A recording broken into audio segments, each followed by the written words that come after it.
Almost everything you'll see in this series was filmed aboard the International Space Station.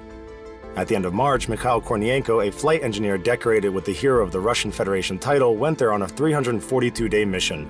The world history of space exploration hasn't seen long-term expeditions like that for 20 years.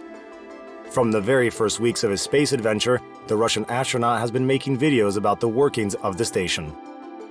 Now you have a unique opportunity to be the first one to see rare scenes from space. You will get an insight into the life and operation of the ISS, the most unusual science laboratory ever created by humans. Dear friends, I'm really glad to see you again. I'm going to take you now on a small tour around the station and give you some comments and explanations. Journalists often call our station a home in space. And it is true. I'd like to show you the rooms of our home, the things we do here, and the equipment we have, the general setup of our station. I hope you'll like it.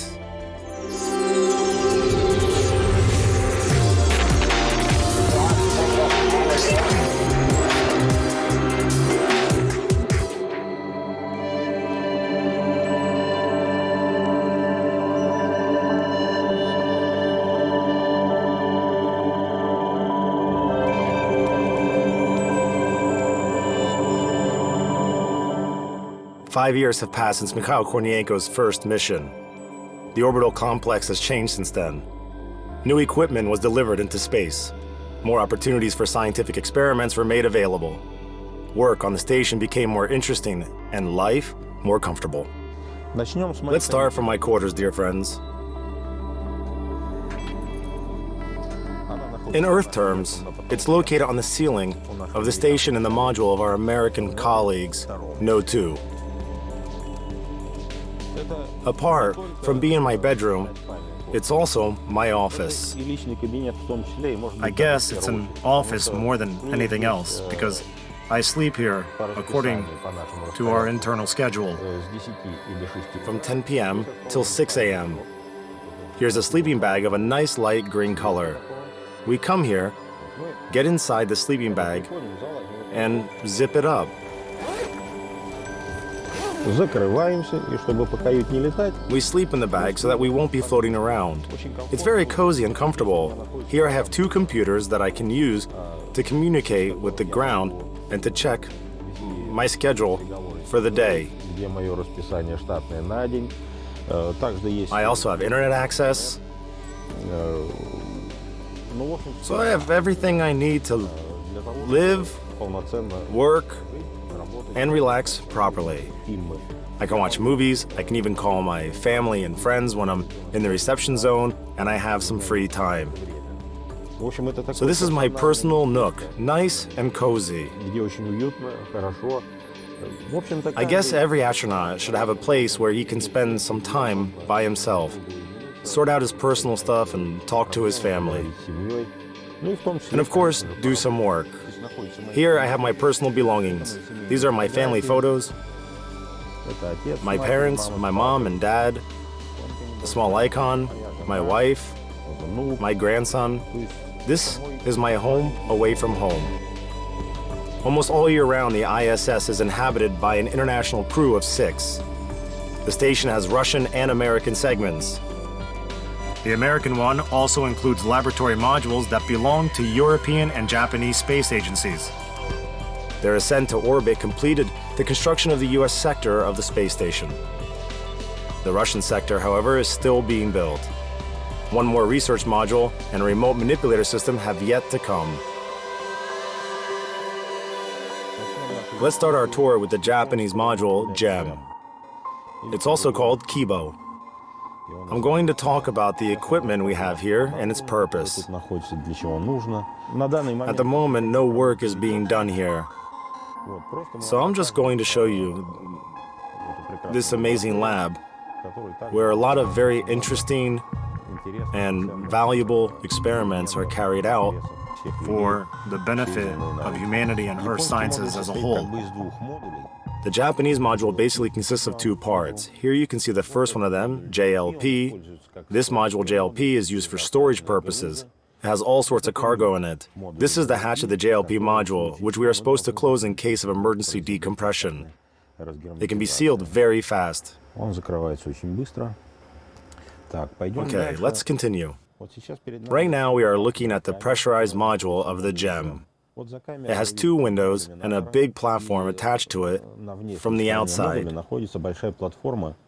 The platform allows us to expose different kinds of experimental specimens that we put there with a robotic arm. This is the robotic control workstation. The remote manipulator system is a very complex piece of machinery that reminds you a little bit of a human arm with a hand, an elbow, and a shoulder. And it's quite difficult to manipulate. But there's an option of automatic control, meaning the ground can send a program for this arm to execute. This is how this experiment module looks from the outside. Today, it's the biggest one on the ISS. Although there's no Japanese representative on the station now, the module is in operation. Some researches are being conducted here that do not require the presence of astronauts. This is a Russian experiment called Matryoshka. It's like a Russian nesting doll. It's aimed to study the radiation dose that an astronaut is exposed to during his mission. This sphere is imitating a human body. It has dosimeters inside that we take out before leaving and bring back with us to Earth. Then scientists check out the cumulative dose of radiation. The properties of the materials correspond to those of a human body. The entire control of the station is performed via laptops. Here, you can see a work laptop with the connection zones marked on it. The green squares mean full connectivity. Sadly, we are not in that zone all the time. But most of the time, about 70% of the 90 minutes revolution around the Earth, we do have connectivity.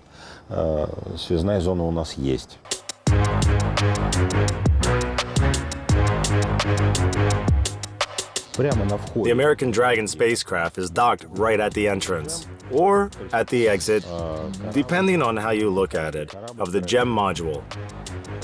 It arrived here several days ago with a load of various cargoes. That's why it's a bit messy here now. Part of this cargo is stored in the multi-purpose PMM module. Part is stored in the GEM module.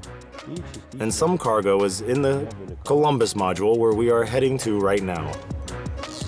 The Columbus module of the European Space Agency. All in all, it's also a big laboratory, and everything here is covered with laptops and cameras. I'd like to single out this payload rack here. It's a science rack, like the rest of them. It can dispense different gases or create a vacuum for all sorts of scientific experiments. Here you can see the Space Portable Fire Extinguisher, PFE, and a portable breathing apparatus, a mask with a small oxygen tank. It has the operating capacity of 7 to 10 minutes. At the end of this period, it has to be hooked up to an oxygen port. All of this is the Columbus module. There is a clear sign of a girl living here. At the moment, the master of this place is Samantha Cristoforetti. She's the commander of this module. Samantha Cristoforetti has already returned to Earth by now. With almost 200 days aboard the ISS, she broke the record for the longest space mission by a woman. Hello.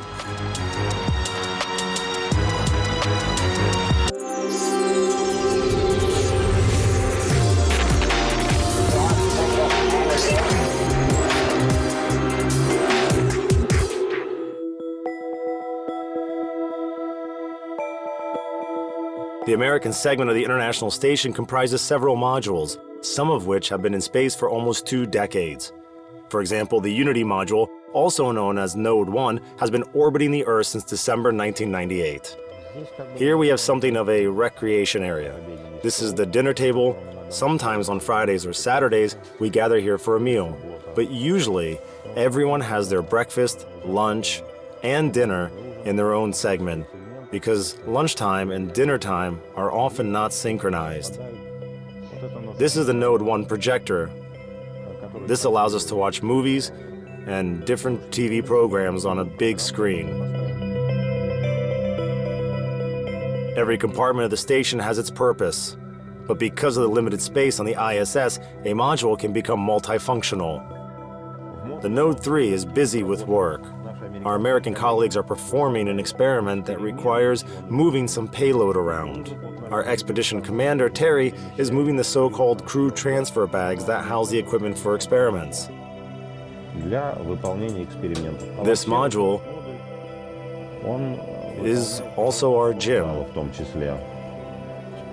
Also, this is where our colleagues take care of their personal hygiene in the morning. But I think we are going to cover this subject better in the following programs. Terry, thank you. You are welcome. On behalf of our viewers, no problem. No problem, Terry. The treadmill is also located here. Like I said, this module is a small gym. There's a special harness that is placed on astronaut's shoulders to give him some weight in a microgravity environment. And this is the computer that is used to control the T2 treadmill that I showed you already. Everyone has his personal profile.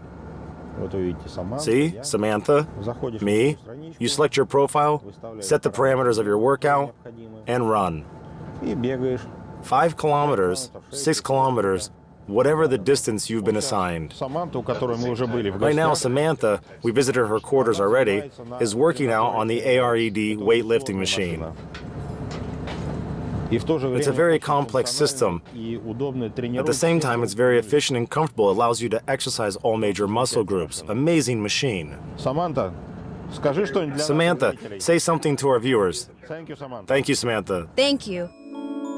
Mikhail is trying not to bother other crew members, so he's filming most of the modules when they are empty. This is yet another American module, the airlock. It was designed to host spacewalks, and indeed here we have 2 spacesuits.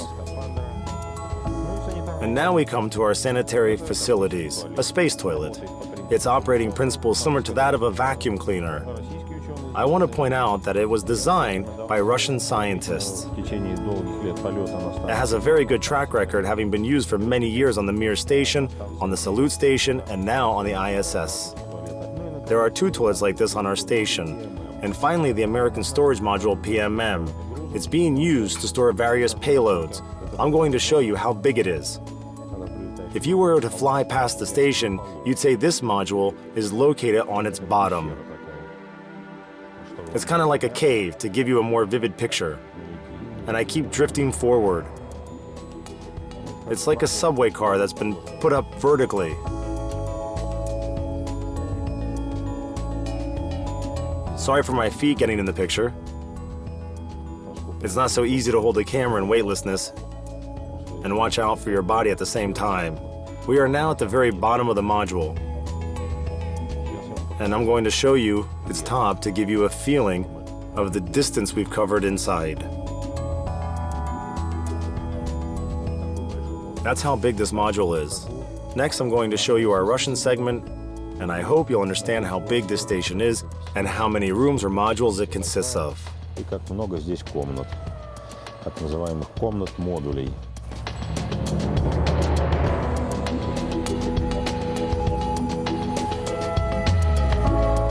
We are floating past the docking port.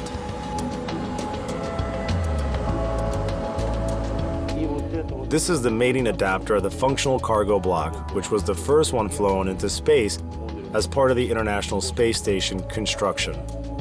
It was like a foundation for the construction of the ISS. The Zarya module, also known as the functional cargo block, was launched into orbit in November 1998 by a Proton heavy carrier rocket. The 12.5-meter-long module weighs 20 tons. Initially, it was responsible for the control of the station, providing it with energy and maintaining the stable temperature. With new blocks added to the ISS, most of the vital functions were transferred to other modules. This is the device that ionizes the air on the station. It ionizes the air, cleans it, and enriches it with useful negative ions. And this is the module's exit hatch.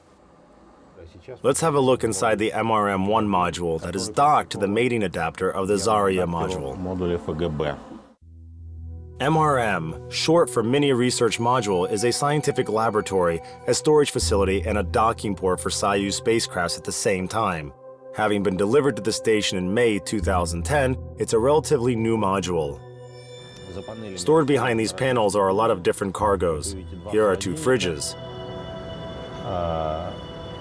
The orange boxes host various scientific experiments. Эксперименты хранятся. Вот emergency. These are emergency packages. If an ammonia spill takes place on the station, we need to respond immediately, because breathing in that atmosphere for longer than 1 minute can burn your lungs. So in that case, we would have to put on breathing masks, shut off the American segment, and take other actions following a certain protocol.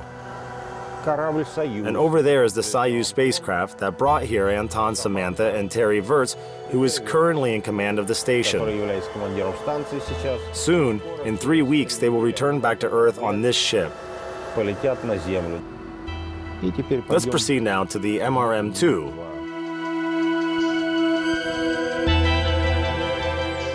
The ship that brought us to the station is docked to it. It's our lifeboat. Our Soyuz is a reliable and nice machine. And here are our spacesuits waiting for us. Further down is the descent module where we sit during the return trip.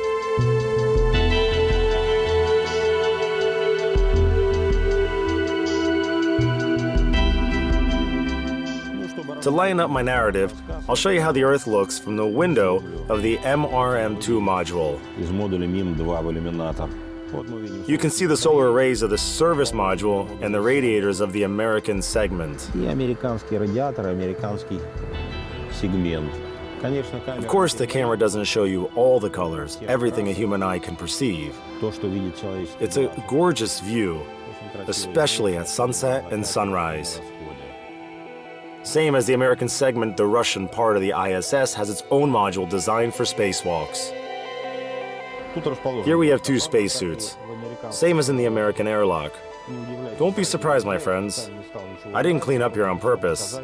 I wanted to show you the real life aboard the station. This is a towel. Over there, behind the spacesuit, we have fans. We put towels here on purpose to get them dry because they are completely wet after washing. Вот это воздуховод. Модуль. This is the air duct. The SO-1 module has a cargo spacecraft docked to it. Который уже практически загружен мусором. It's almost filled with garbage, and soon it will undock and leave. Another ship will take its place. Right behind the section with the cargo vehicle docked to it is the biggest lab of the Russian segment. Zvezda, also called the service module or SM. Both on the outside and on the inside, the module is fitted with a wide range of equipment. Here you can find photography equipment, medical devices, and means of protection for emergency situations. 3 isolating gas masks. Each one can work for an hour and a half. They will protect us in case of fire or ammonia spill. The word isolating refers to the fact that it has a special cartridge which, when activated, releases oxygen. It has enough oxygen to last you for an hour and a half.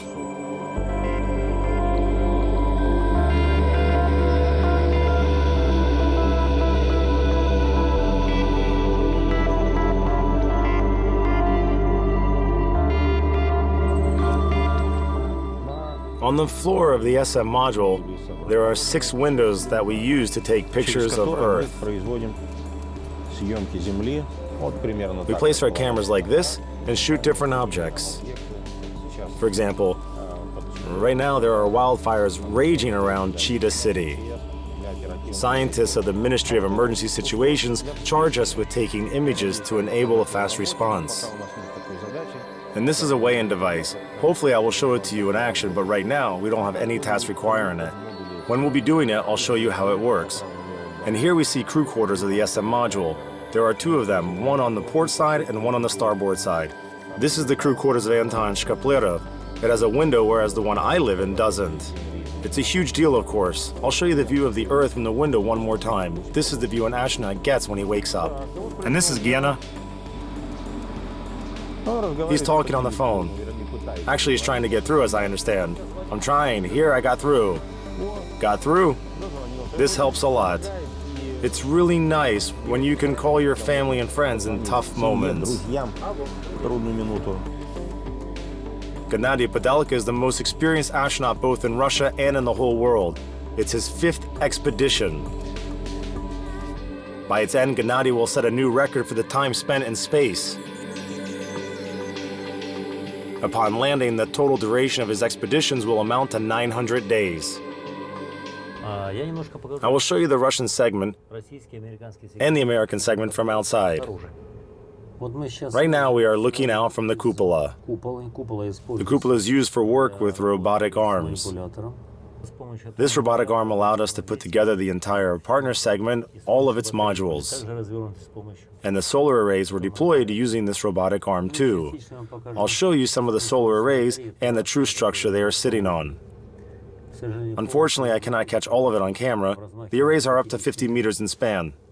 And the truss structure is 100 meters long with 8 huge batteries at its end. The external structure of the station deserves a tour of its own. On the outside, the modules are fitted with the most diverse equipment. The way it works and the role it plays in dealing with space garbage will be covered in the next episodes of our TV project.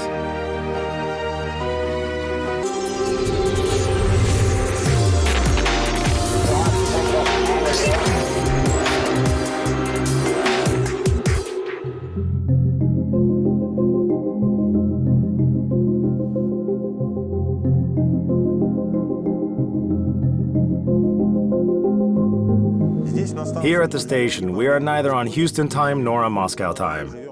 We use Greenwich Mean Time. All crew members, regardless of their nationality, use GMT.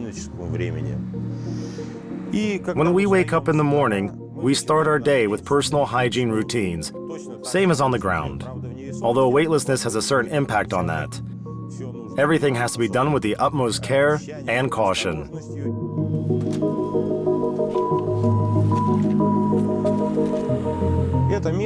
This is the place where we take care of our personal hygiene in the morning, in the evening, and after working out. So this is our space bathroom. Every crew member has this kit called Comfort, with all the toiletries we might need. You can see now what's inside it. It has everything you need to clean yourself, to brush your teeth, and so on. There are toothpicks, a nail file, a hairbrush, a hand cream, shaving cream, aftershave, a toothbrush, and toothpaste. Okay, so let's get to brushing our teeth. I'm taking out my toothpaste, no brand names, and my toothbrush. Carefully, same as on Earth, I'm applying the toothpaste onto the toothbrush and putting the toothpaste away to prevent it from drifting off.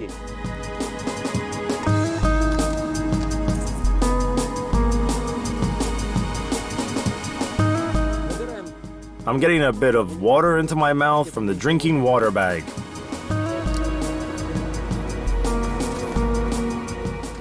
And get down to business.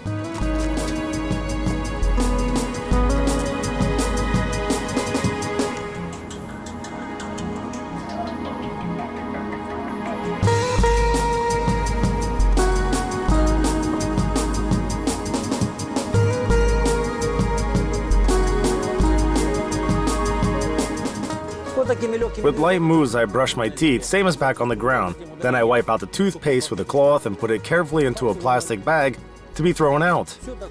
I get some more water in my mouth for rinsing.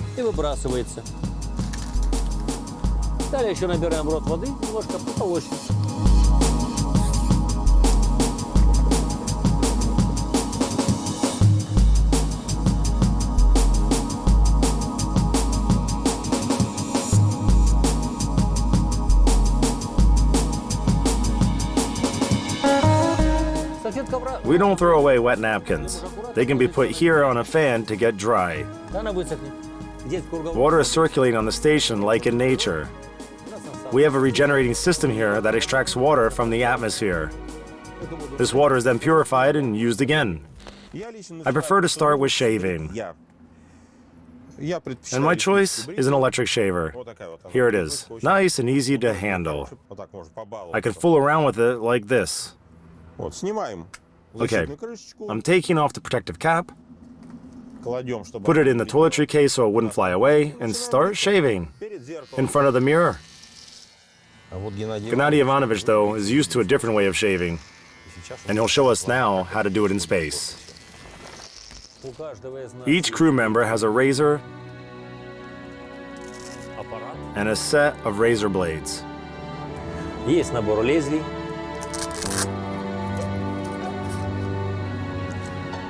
And the cargo transfer bags over there contain a lot of spare razors and razor blades, a shaving cream,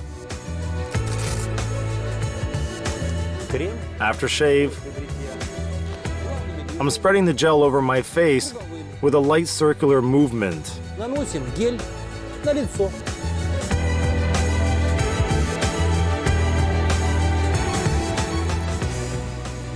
Next, I'm getting a napkin. Must be dry. I'm removing everything from my fingers. Right, Mikhail Borisovich? And then I'm carefully shaving off my stub.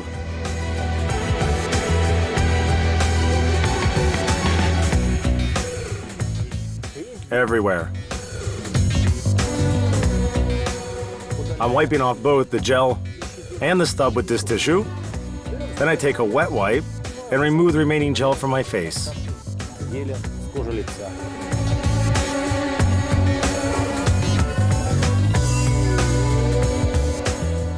We use the same wipes in the morning to wash our face. Great. This napkin is wet, so I'm leaving it to dry up. That's because we have to fight for every gram of water on the station. The more water we save, not save actually, preserve. As the water is recycled here, there's no point in saving it. But the more water we preserve for a regenerative system, the less water has to be delivered here from Earth. Земли. Вот бритье. I'm finished with my shaving now, and as a final touch, I'm applying aftershave. I really like this one. It's soothing and doesn't have a strong smell. Smells can irritate other crew members, so it's better to choose something neutral. Right, Mikhail Borisovich? It should be neutral. Exactly. So that's how we get about our personal care in the morning. Usually I also use a hand cream. The air on the station is quite dry because of the air conditioning system. We don't have enough moisture. So it's better to moisturize hands to prevent skin from becoming dry. At first I neglected doing that, but then I realized that it's a very important thing. I developed skin rashes and hangnails. But it all went away after I started using hand cream.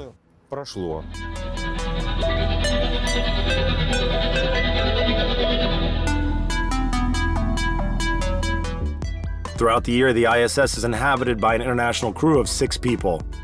3 of them are Russian cosmonauts. The rest are representatives of American, European, and Japanese space agencies, space tourists, or short-term visitors. The flight schedule ensures that a crew is replaced every 3 months. Today, our crewmate Anton Shkapelerov is flying back to Earth. He's been working on the station for almost 200 days, and I'm sure he misses his family, his friends, his home, and our amazing planet Earth. Anton, could you share with our viewers the feelings of a man who is soon to be back home after working in space for more than a half a year? I'm so far from that myself. The floor is yours, Anton. Well, what can I say? Naturally, at the end of the 6 months, I feel somewhat tired. But it's quite understandable. Although we have some scheduled days off and even several holidays, astronauts don't relax in their free time. They tend to grab a photo or a video camera and take pictures of the Earth and other celestial bodies. Do something that you can't do back on the ground. So of course there's some tiredness. Emotionally, I'm in good spirits. The expedition is coming to its end after being prolonged for more than 1 month. So I and my crew completed everything we were supposed to do, and we are getting ready for the descent with a sense of accomplishment. I'm so jealous, Anton, but in the best possible way. Shall I maybe show our viewers what's happening outside the window of your quarters? It's a solar orbit, so nothing is happening there. There's only sun. As a good host, Anton is showing us the view, but unfortunately, we're on a solar orbit, so it's too bright. But you still can get a general idea.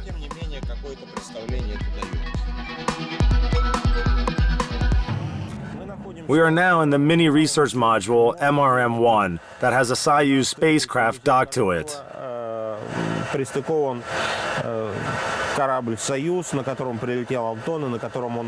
the ship that brought Anton here and will take him back home. I'll show you the Soyuz, talk a bit about it, and explain how the crew is preparing for descent. We are entering the Soyuz spacecraft. This is its orbital module, also called BO. Let's see what's inside. The console here has a BO manual control unit,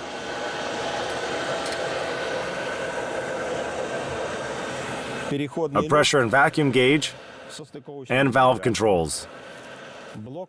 This is a transfer hatch with a docking probe, a portable pressurization unit for emergency situations.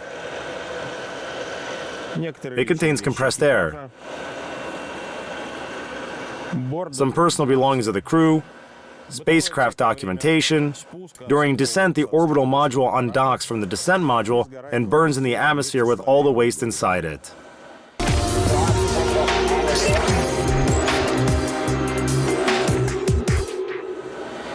We are now approaching the descent module. Here's Anton, the spacecraft commander, getting into his central seat. Just so you know, the seats are tailor-made. They are molded to the body of an astronaut at a special Zvezda factory called Zvezda. During descent, astronauts experience serious G-loads. They have to be distributed evenly. It's very important for prevention of any traumas and injuries upon landing. A person grows up to 2 to 3 centimeters in space, so we do special fittings before boarding to eliminate possible problems. We measure the distance between headrest and the head. It shouldn't be less than around a centimeter and a half. The width of a finger, as Anton is showing us. This is the allowance for a spacesuit that naturally has a volume of its own. This is the way we store our spacesuits. This is Samantha's spacesuit lying in her seat on Anton's left. And the spacesuit of Terry, our current station commander. They will have the spacesuits on them during descent. A very important thing to do before the return trip is to pack payloads in the descent module. As you can see, the descent module is very small, so every centimeter is precious. We are trying to fill all available volumes with payloads. There are special pockets all over the inner surface of the descent module where we can put different items.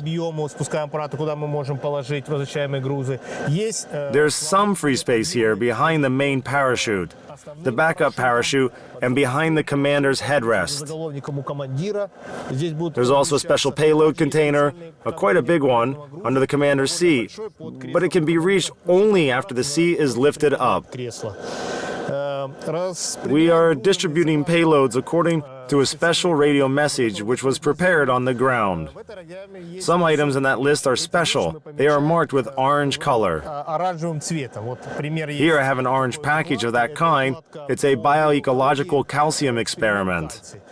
These packages are the last ones to be put inside, only several hours before the hatches are sealed. And of course, they will stay somewhere nearby so we wouldn't have to lift up the seat. They are also the first ones to be taken out immediately after landing.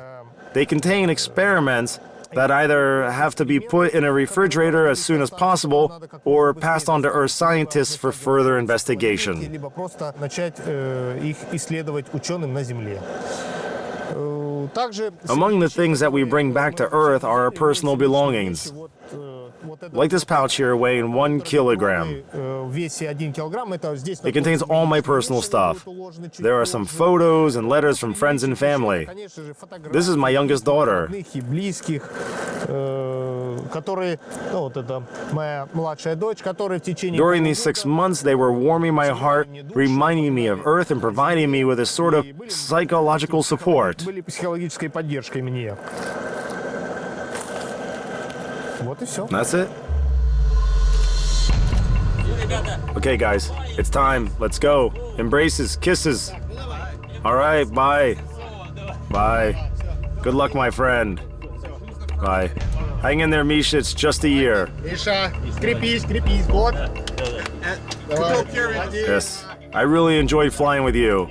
I guess Anton go first? Okay, and then Samantha. All right, yes. Goodbye. Bye, sweetie. All the best. Good luck. Do your best. Bye. Bye, sunshine. Good luck. Did you make the photo? Yeah. All right, then. See you later. See you back on Earth. Bye. See you on the ground. Antocha, we still have contact via comms, guys. Good luck, good luck, good luck. Thank you.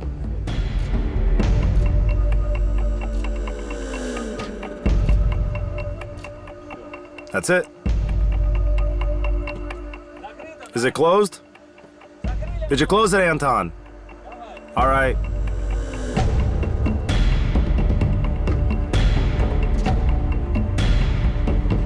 Tightening it up.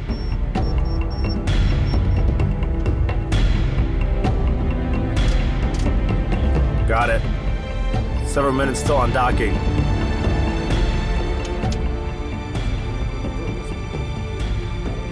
Checking systems D11. On. D15. On. D17. On. 3, 2, 1. Here we go. Undocking achieved. We have separation. TMA 715 is pretty in departure. Красиво уходит. Observing the docking port. No foreign objects detected. Everything is nice and clear. Bye-bye. Bye.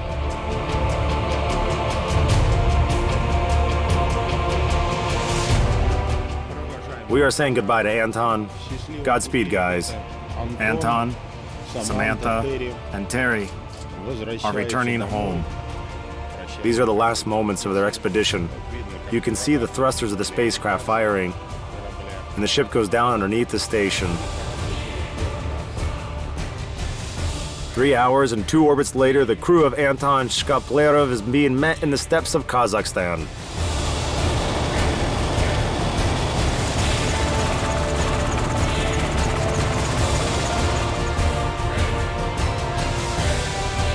Anton, then follow me.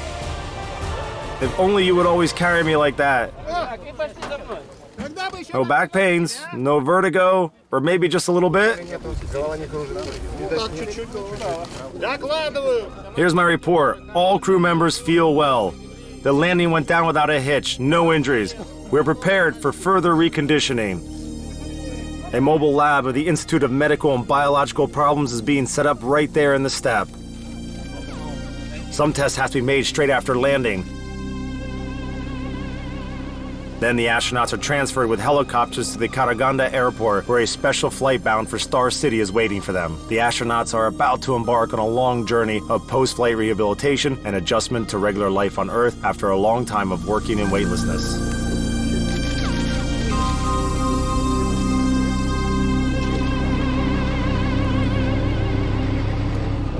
Of course, goodbyes are always a bit sad.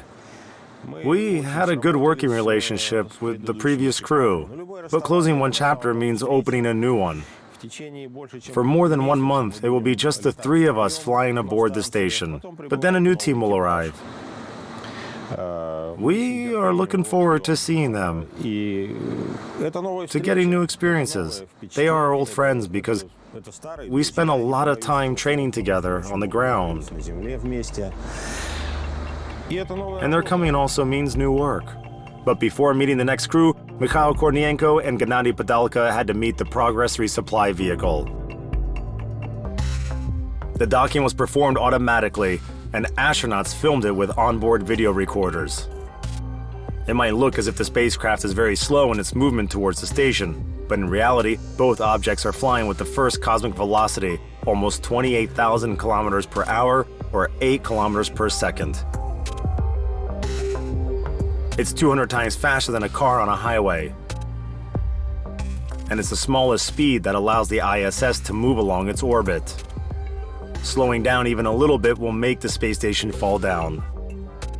Сегодня у нас Today is a nice, joyous day. хороший день. К нам пришел Finally, after a long break, наконец-то. a resupply vehicle arrived. Первое, с чего мы начинаем, мы The first thing we do is we open the hatch of the SO-1, СО. the docking compartment to which the cargo ship has docked. Начальник грузовик. Вот мы выравниваем We are leveling out the pressure using the valves right here, межлюковое and then open it like пространство, this. её открываем. После чего And then we fasten the hatchway cover. вы видите по окружности You can see a number of connectors along the perimeter that hold the docking probe, which I'll show you now. узел, который я вам сейчас покажу. Вот это This is a docking probe that allows both a cargo vehicle and a manned spacecraft to dock to the station. I placed it here temporarily to show it to you. It has to be dismantled after the docking because it's blocking the hatchway. We always take it off and then put it back on when the time of undocking comes. This is how it looks.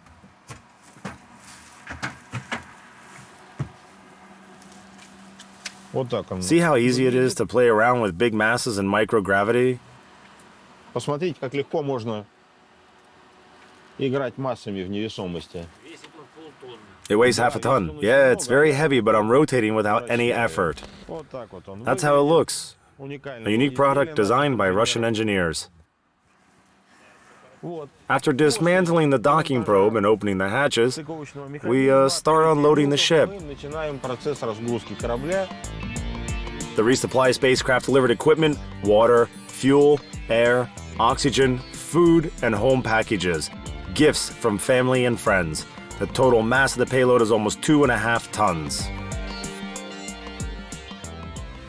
Water and oxygen are delivered with the help of these valves. We hook up our utility systems here, Сюда подсоединяются коммуникации. water pipes included. И мы перекачиваем. Then water is pumped into water dispensers, food warmers, the electron system that generates oxygen, and wherever else it's needed. Станционных нужд. The crew is unloading the spacecraft, putting everything in its place. The directions as to where those places are come from the Mission Control Center. Нам с Земли Ground Control sends us a special diagram that shows all these items and where we should stow куда them. мы должны это положить. Вот, скажем, So I select an item here таким образом and take it to the designated storage place in the SM module, хранению в модуле СМ, ФГБ. FGB module, or whatever place is listed there. Вот таким This is how we are unloading the supply ship. разгружаем Carefully, тщательно, meticulously, so later we would be able to find the items we need using the same database. There are lots and lots of things on the station, and this database can literally save the day. The mission of the cargo vehicle doesn't end with the delivery of supplies into orbit. It will become a working part of the station for the next several months. In some cases, even the engines of a cargo vehicle might be utilized. For example, when there's a need to change the altitude of the station's orbit to avoid collision with space junk.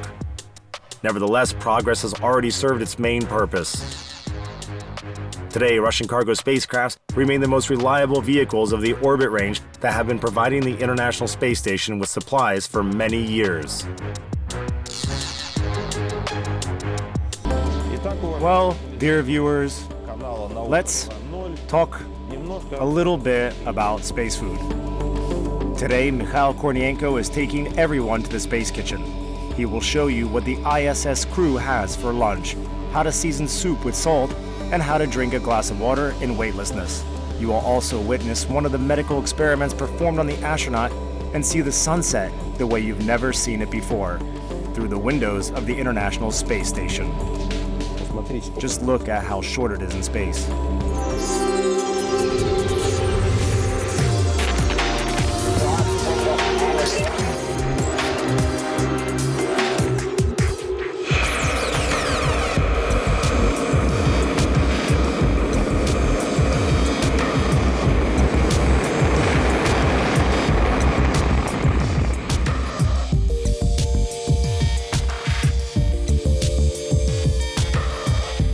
Food supplies are delivered to the orbiting station several times a year by cargo vehicles.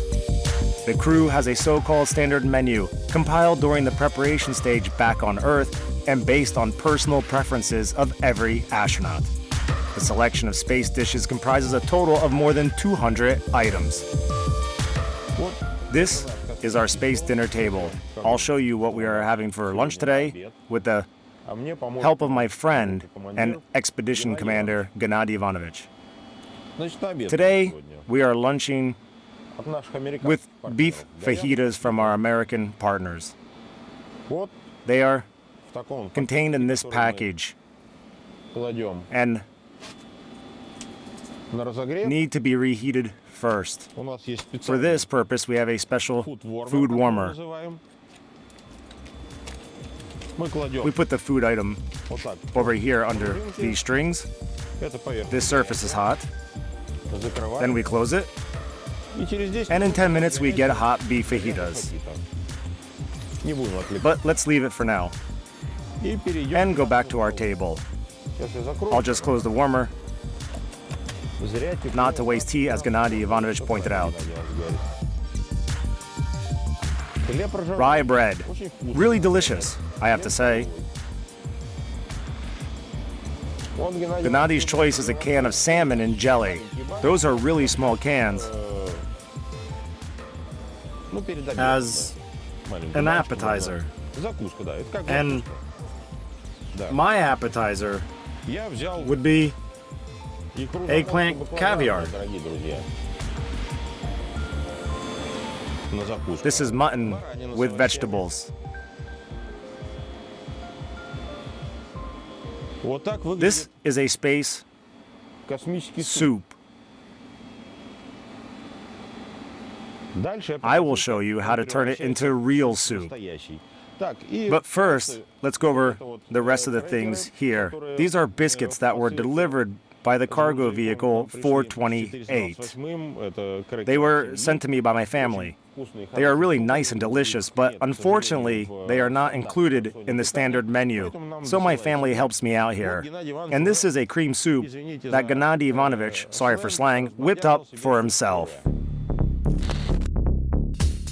Almost all of the food supplied to astronauts is produced at a special space food factory, which is absolutely unique in its operation.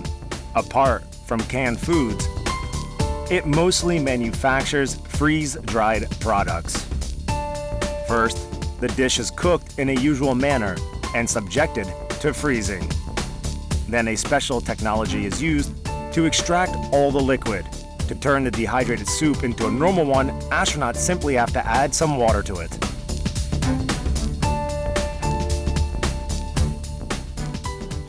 This is how this soup looks. I showed it to you already. I tear the vacuum package open and cut a hole in the pouch for putting in water. Notice that I don't cut it all the way to prevent that small piece from floating around. It's very important in weightlessness. We don't want any flying particles or objects that can get into your eyes, lungs, or somewhere else. There's a valve here that I use to hook up my soup to the water dispenser. The manufacturer recommends mixing it with 200 milliliters of hot water. So I turn it on and press the button. The water starts going into my soup. Hot water. 200 milliliters. And then I shake it like this. I have some drops getting out. To deal with them, I need a towel, but we haven't brought it yet. And in 10 minutes, I will have a delicious vegetable cream soup. Just give it time to dissolve. And to keep it hot, I have this thermos. A personal thermos. Yes, my personal thermos. They send us these sort of Ugg boots here. There are some cold places on the station, and these boots keep your feet warm. By the way, I go on spacewalks in these boots. I put them on before donning a spacesuit. They are very soft. They conserve heat and my feet don't get cold. And they also keep my soup hot. This is what they call street smarts. And now, let's go back to the main course of our space menu. Mutton with vegetables. We have a special heater right here. I turn it on, open it, and put the can in it to heat it up. Yeah, get a closer shot of the slots. There's a special adapter for smaller cans, but my eggplant caviar doesn't need to be heated. But it's possible. You just put in the can like this, and its bottom would touch the heating element, so you can heat up small cans with meat, for example. Close it and turn it on. Wait a minute. And then we put in our bread. Rye bread with coriander. There are special slots for bread here. And wheat and rye bread, just like this. Close it, and in 10 minutes we'll get a can of hot main dish. We'll open it and have our space lunch. Bread for the ISS crew is baked in Moscow in a scientific research institute for the baking industry. Compared to your regular bakery, its output is really small, only 50 kilograms per year.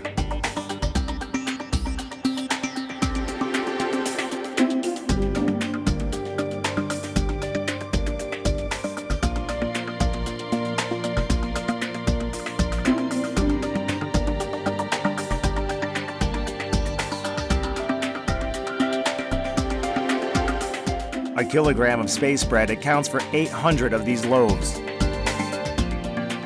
Their small size ensures that astronauts don't have to cut or bite them in microgravity.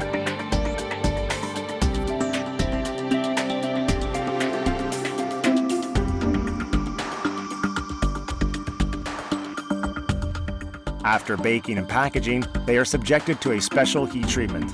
High temperature kills bacteria and mold spores, which should be prevented from getting on the space station at all costs.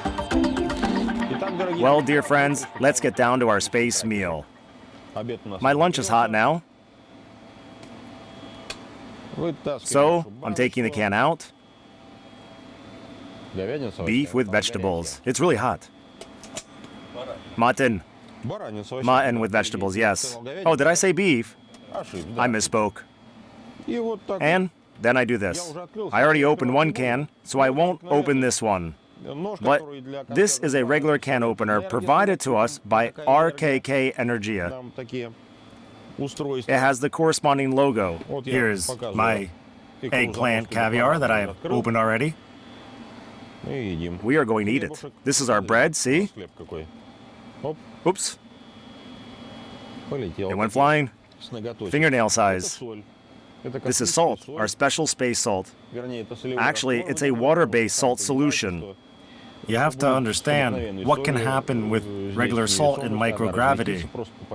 It will fly all over the place and can easily get into your eyes. Not a pleasant experience. We have different appetizers. This is a Caucasian appetizer and horseradish, and a lot of others. We didn't want to take out everything.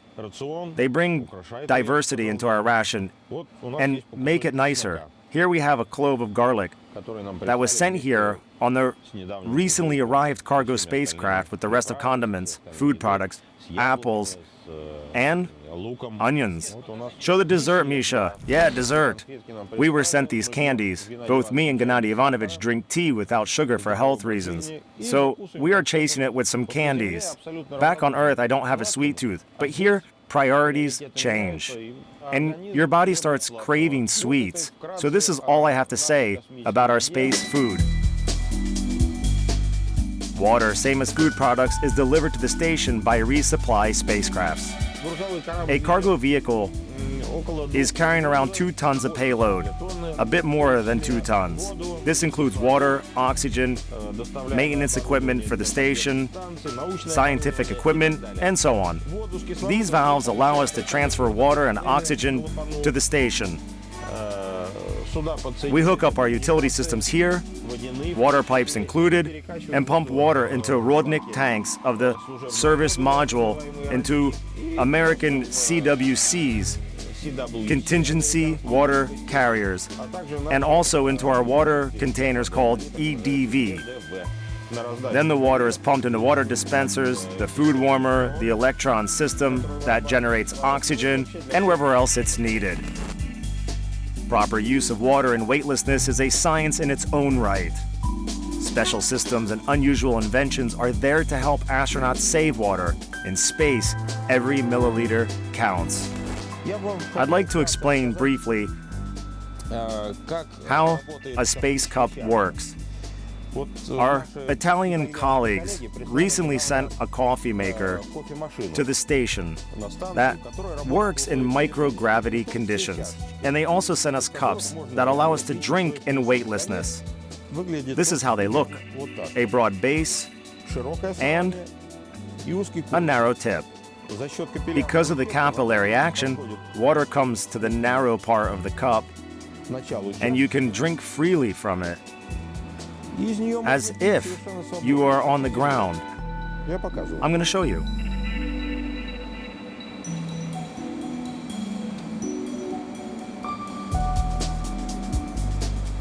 This is how we drink our coffee. You know, it's a really unexpected piece of comfort, drinking from a cup in space.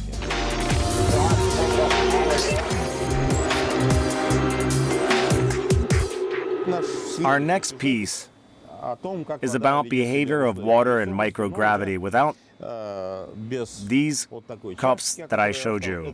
This is Gennady Ivanovich taking care of me, so I would stay full of energy during broadcasting.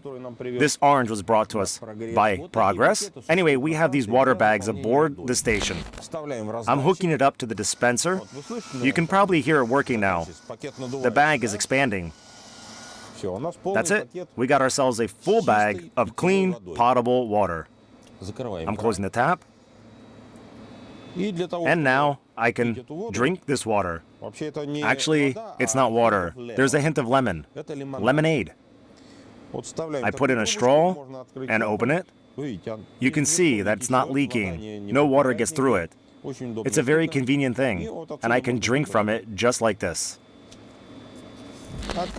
I open the valve, and you can see how everything went flying. Small droplets of water. You have to be really careful with water in weightlessness, especially when you wash yourself. For example, after working out, because it starts flying all over the place, as you just saw. So, here we have our lemonade.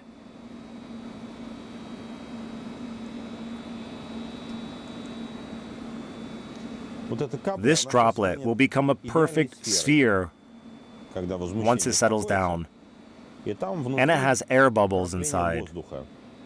I will even get out of the picture so you could see it in a close shot.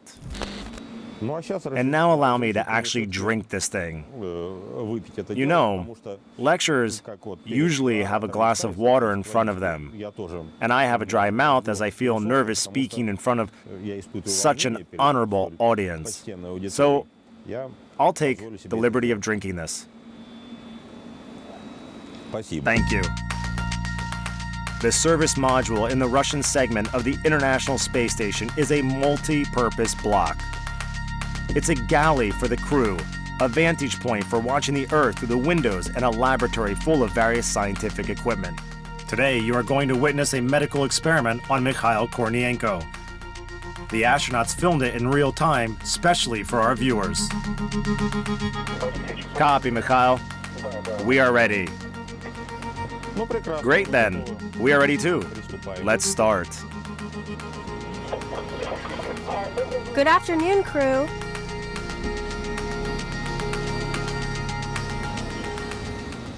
Well, my friends, I've been assigned an experiment.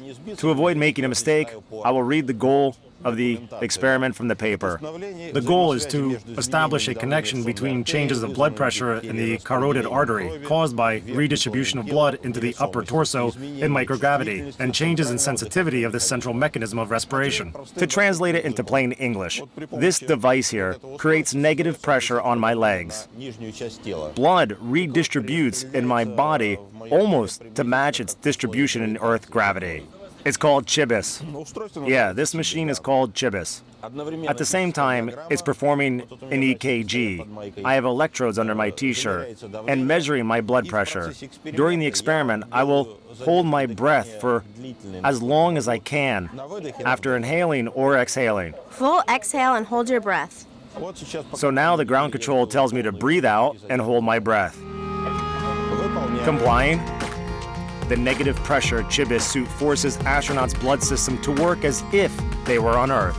It basically pulls blood into his legs, whereas in weightlessness, blood constantly rushes to his head. This is done to simulate Earth's gravity. It makes my blood redistribute. I hold my breath after fully inhaling and then after fully exhaling. And then the same sequence is repeated with negative pressure. Fully inhaling and fully exhaling. Then the difference is analyzed and scientists reach some conclusions. That's the essence of the experiment. Later, they will give us some recommendations about fighting the negative consequences of life in microgravity. Michal, exhale and hold your breath. Copy. Fully inhale and hold my breath. Say again, is it exhaling? Full exhale. Copy. Exhale and hold my breath. Copy. The ground control is closely watching the experiment, so the only thing left for Mikhail Kornienko to do is to follow commands and listen to the radio. It's just a plan. We used to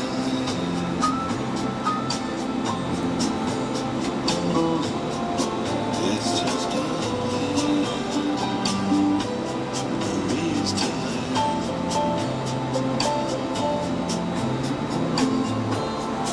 It's just a plan. We used to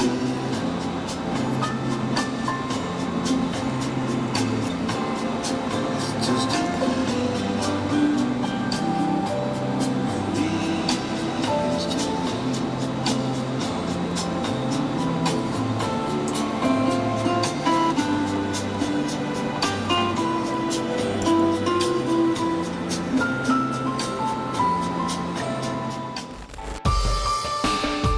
Every day, astronauts take part in several scientific researches, provide maintenance for the orbiting station, take a lot of photos, and make videos.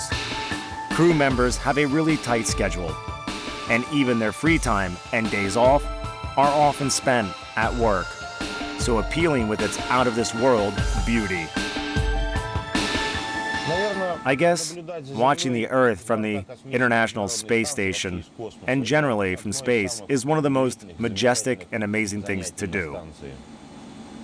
In these moments, you feel especially grateful for the unique opportunity to look at our planet from this distance, to see the entire Earth when you are so far away from it. You have a special appreciation for the wonderful world we live in. Trust me, our planet is the best place in the whole universe. At least I haven't seen anything more beautiful from here. Not a long time ago, we have passed Moscow and Star City. Unfortunately, the orbit inclination is about 40 degrees, but in good weather conditions, the structure of Moscow is clearly visible, and you can even take a picture of Star City, although at a big angle. Right now, we are getting close to the Ural Mountains, which I want to catch on camera. I can get a shot of the southern part of the Ural Mountains. No wonder astronauts take so many wonderful pictures during their mission and then post them on social networks like Instagram.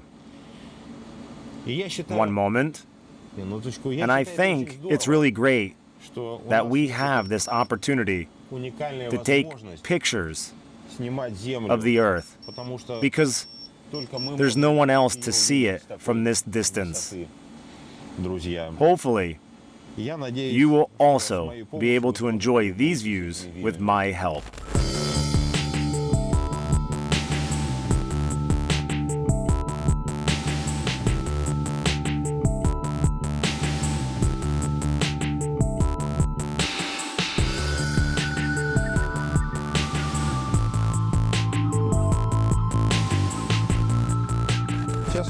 I'm going to show you one of the most amazing places on the station. It's located in the US segment and called Cupola. It's a sort of observation module facing Earth with 6 windows that give you a 360-degree panoramic view. And of course, when you dive in there, you have an unforgettable experience. Let's go.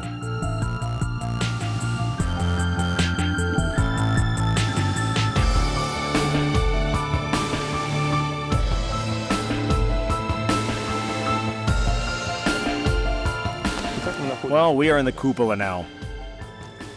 Amazing place, as our American space friends like to say. I will show you several views that open from this amazing place. Consider them just space sketches.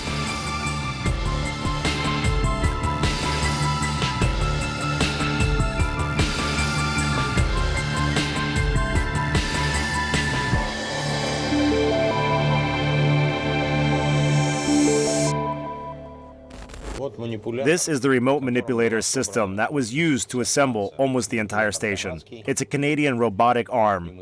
So we go to Canada to receive training on this system. It's a very complex thing with a complicated control system, but it's very effective.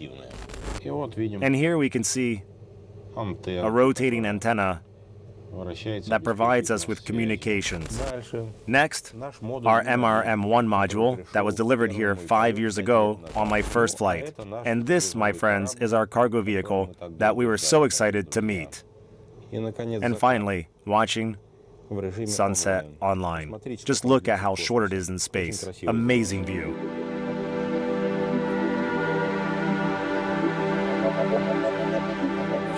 That's it. The sun is gone. The only thing left is a blue strip of the atmosphere.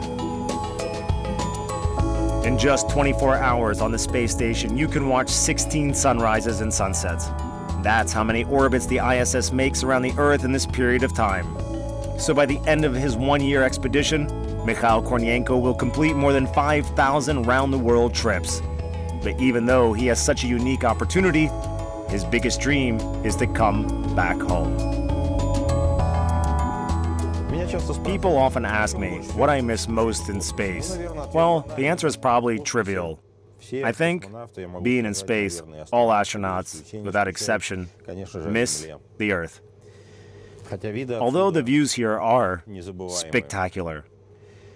But sometimes you just want to walk on dew-covered grass, to swim in a river, to look up at the sunrise, not down. And you want the sunrise to last for as long as it is supposed to, not just 10 seconds, like in space. Of course, I want to go back to Earth, and every one of us misses it.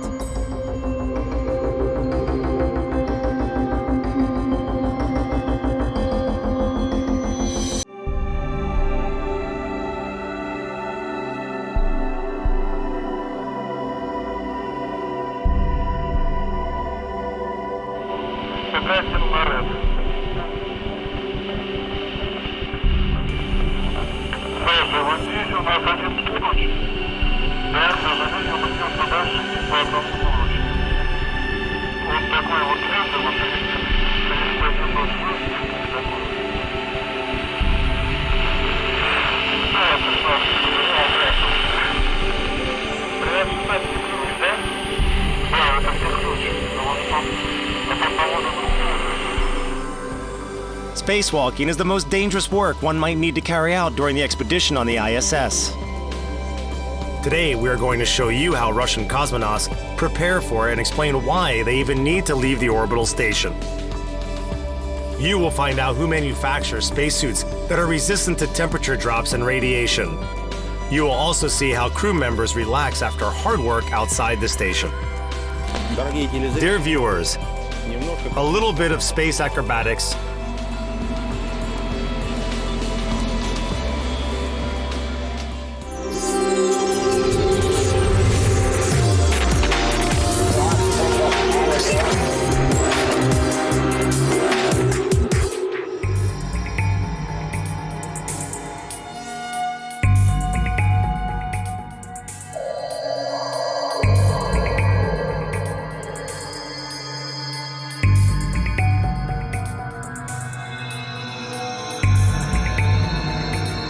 It's quite common for people on Earth to call it a walk in space.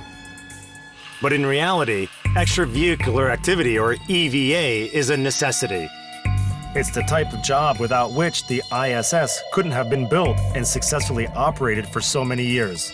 Assembling new modules, installing various equipment, conducting a whole range of scientific experiments, performing station maintenance, All that requires regular visits in outer space. we will perform the spacewalk in Russian Orlan spacesuits. Right now, the crew is getting them ready. We are changing the replaceable components. Here, you can see the insides of the spacesuit that ensures our vital functions in outer space. The blue part is a liquid-cooled garment that an astronaut puts on before egress. We are going to adjust the size of the spacesuits. There are special straps inside them that allow us to do that. We use them to change the length of arms and legs. Also, every astronaut chooses gloves of his size. Without special equipment, a person wouldn't live in space even 1 minute. Temperatures ranging from -120 in the shade to +140 in the sun, vacuum, and ionizing radiation. But spacesuits do more than just keep a person alive in this hostile environment. They make it possible to work and achieve clear results, be it science or further building and upgrading of the orbital station.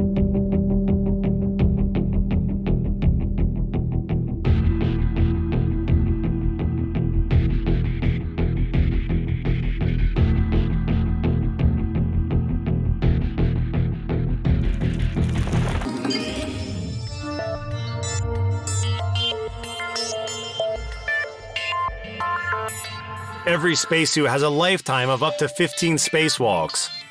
In between them, Orlan doesn't have to go back on Earth. All the maintenance is performed on board. Certain structural features allow for size adjustment so that one spacesuit can fit 2 astronauts of different height and build. Spacesuits are stored in the docking compartment, which serves as an airlock from which we start our EVA. And of course, spacesuits have to be prepared for a spacewalk. We get them ready for service by checking equipment and systems and changing the replaceable elements. We install new oxygen tanks, both main and backup, check if they are filled up. We take care of the lithium hydroxide cartridge that removes carbon dioxide during a spacewalk. We also have to put in new moisture collectors and new batteries. As the spacesuit is autonomous, we don't use umbilicals. Instead, a special spacesuit battery provides energy for all spacesuit systems. I'll tell you a little bit about preparing a spacesuit for service and handling its replaceable units. Right now, I'm opening the small door through which an astronaut enters the spacesuit. As part of the preparation, we check the liquid-cooled garment that provides thermal regulation for a spacesuit operator. This is a headset used for communication, sanitary gloves. By the way, we install a new set of gloves on the spacesuit every time. They are disposable for safety reasons. At the very most, we might use them 2 times. Almost all of the equipment is installed right here. behind this cover. Battery is also located here, but I'll put it in later. Here we have the main oxygen tank, and here the backup oxygen tank. This is a lithium hydroxide cartridge, a liquid collector, and a tank with water used for cooling. A spacesuit is like a thermos. It's both heat and cold proof. That's why working in it would be physically impossible without an additional special suit. We should check the liquid-cooled garment to make sure that all the water tubes that you can see here are intact, that inflow and outflow are in order. The garment will be hooked up to the insides of the spacesuit. It is responsible for cooling down the body of an operator working in the spacesuit. You can decrease cooling by slowing down the water flow with a special regulator on the front face of the spacesuit. The garment is hooked up to the water system of the spacesuit with these connectors. They come in different sizes, so an operator can choose one suitable for him. During the preparation, we also clean water systems in the spacesuit and in the liquid cooling garment to remove all the air bubbles. One of the replaceable elements is an oxygen tank. I will now replace the main oxygen tank. With a pressure of 400 hectopascal, it works for 6 to 7 hours, even up to 8. The backup tank is used in case of emergency. If the integrity of a spacesuit is compromised, we have this diagram on the glove to help us calculate the time we have left. So, with the pressure staying at 400 hectopascal, the backup tank will last you 30 minutes, of course, if the leak is not too big. It's plenty of time for the operator to get to the egress device, get inside the docking compartment, close the hatch, and start repressurization.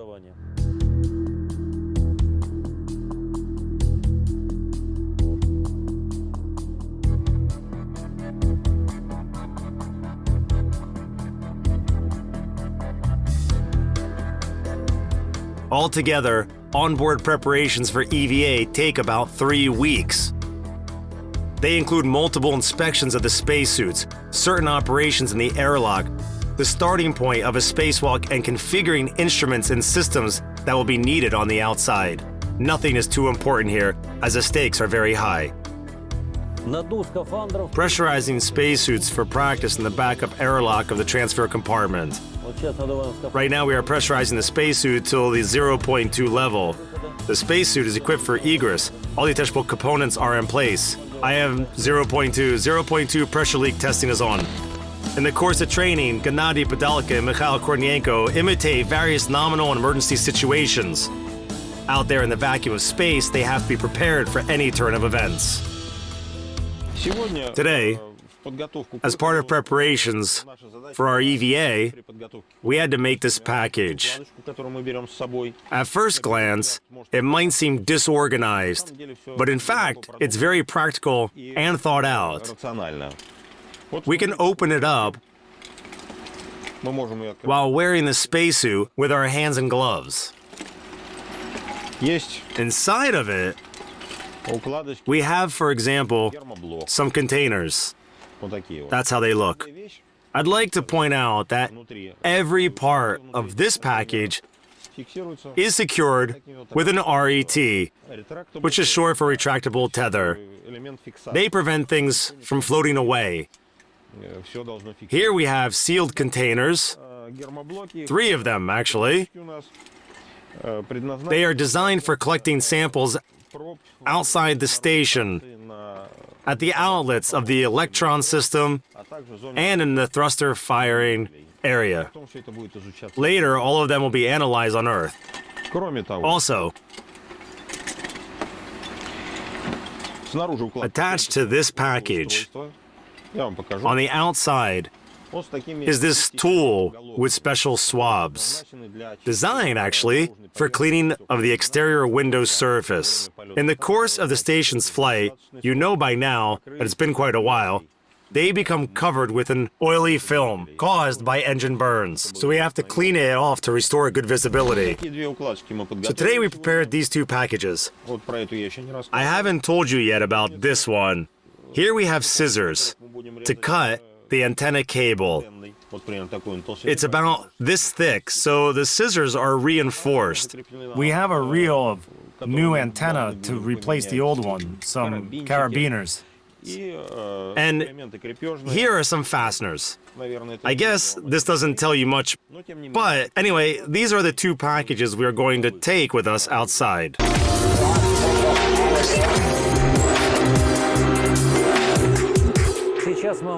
We are going to talk now about removable equipment installed on the spacesuit before a spacewalk. This equipment includes carabiners that prevent spare parts from flying off into space, tools, and so on. This is a so-called OTA, short for Orlan Tether Adapter, which is rigidly mounted on our spacesuits in 2 points. It has a swing arm attached to it, this small foldable platform. The swing arm is fitted with a tool called a caddy, a small platform for different tools. For example, a wrench, a stopping box, a torque wrench for tightening bolts and nuts. It's very easy to handle even with your gloves on. A range of carabiners. This is a small retractable tether, also called RAT. It can be used to secure some equipment, like these fasteners, to prevent them from flying away before installment took place. After installing the fastener, the carabiner naturally unclasps. We also have big retractable tethers. They come in large and small sizes. An important part of a spacesuit is a GoPro camera. Being attached to a spacesuit like this, it films everything we do outside the station with a wide-angle lens. To prevent the camera from getting too hot or too cold,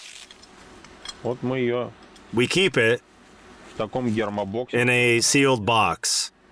Then we close it like this, and it's now as protection with a heat-reflective sheeting. Both spacesuits have these cameras. There are also American cameras attached to our helmets. Moreover, our actions during the spacewalk will be followed by stationary cameras outside the ISS, which are installed on the SRMS arm, Also known as Canadarm, and along the truss. Our camera can both shoot video and take photos. Naturally, it is secured with a small retractable tether called an RET. And this Velcro holds it in place on the spacesuit. After egress, we will move them a bit higher to have a clear visual on our work area and to take pictures of the entire station. All right, and now I'll try to show you our movement routes and working areas. Astronauts exit the station through the VL-1 hatch of the Russian airlock. Then they bring the equipment to this egress device and secure it. Here you can see a solar array. A soft handrail will be installed in this area. From here, astronauts will proceed to the assembly compartment. Over there, in the very end, you can see a small piece of the service module of the Russian segment. The assembly compartment is where the new antenna will be installed. So the crew will be working at the end of the service module. Unfortunately, we can't see the fourth surface with the window that которые будут подвешены. has to be cleaned.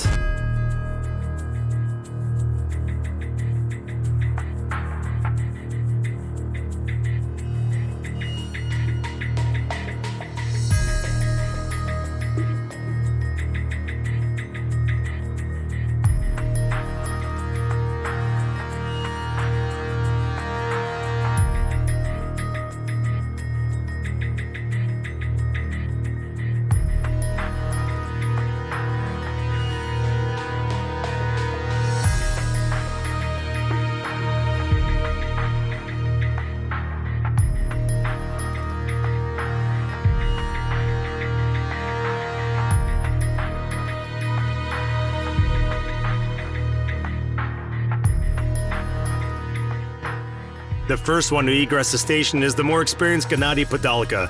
This is his 10th spacewalk. For Mikhail Kornienko, it's only the second one.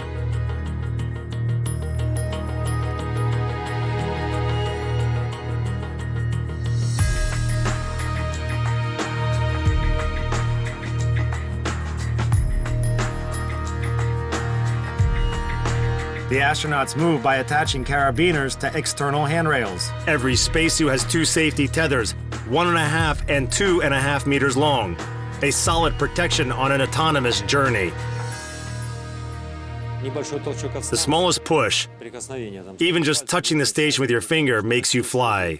So you have to hold yourself with your arm too, and that's additional strain. If astronauts become really tired, medics can give them some time to rest, because you need to have enough strength throughout the 6 hours of the spacewalk.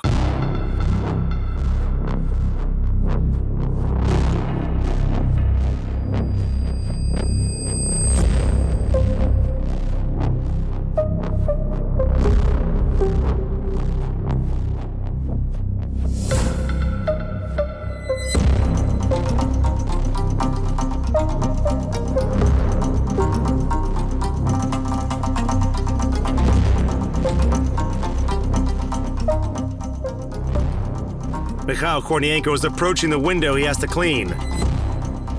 The remaining onboard crew members are ready to take pictures of him from the other side.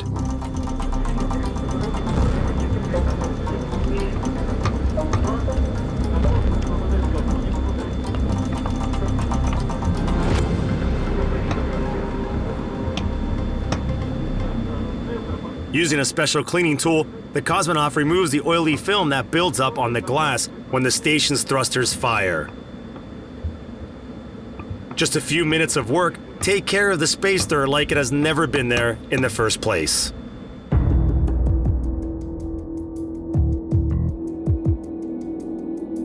All operations in outer space are scheduled down to the minute. Mostly it's technical maintenance of the orbiting station, rigging fixtures for the onboard communications antenna, installing handrails, replacing equipment and configuring instruments.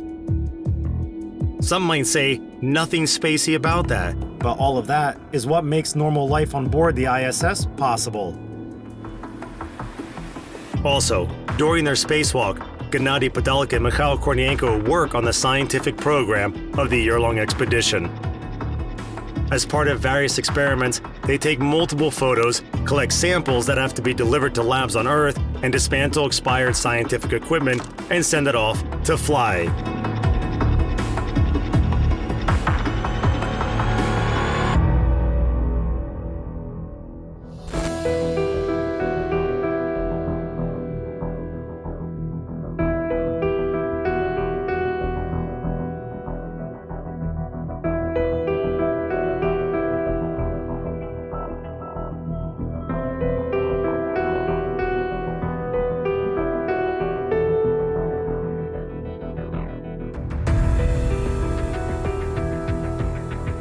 The footage made by the astronauts shows the station entering the Earth's shadow.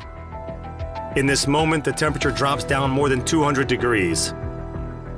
During the crew's EVA, the ISS completed 3 full orbits around our planet. Gennady Padalka and Mikhail Kornienko finished their work ahead of schedule. Their spacewalk lasted 5 hours and 34 minutes.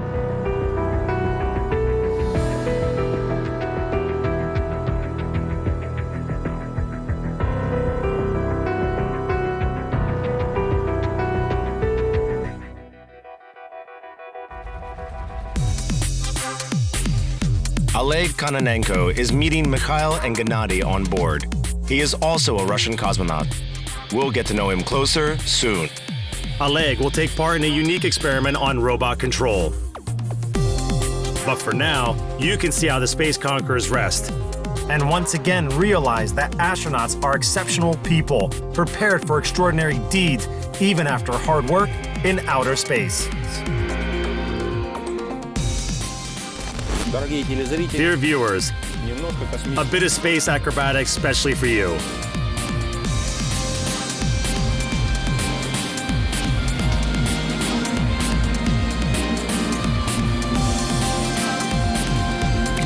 Oops, так иногда случается. this happens sometimes.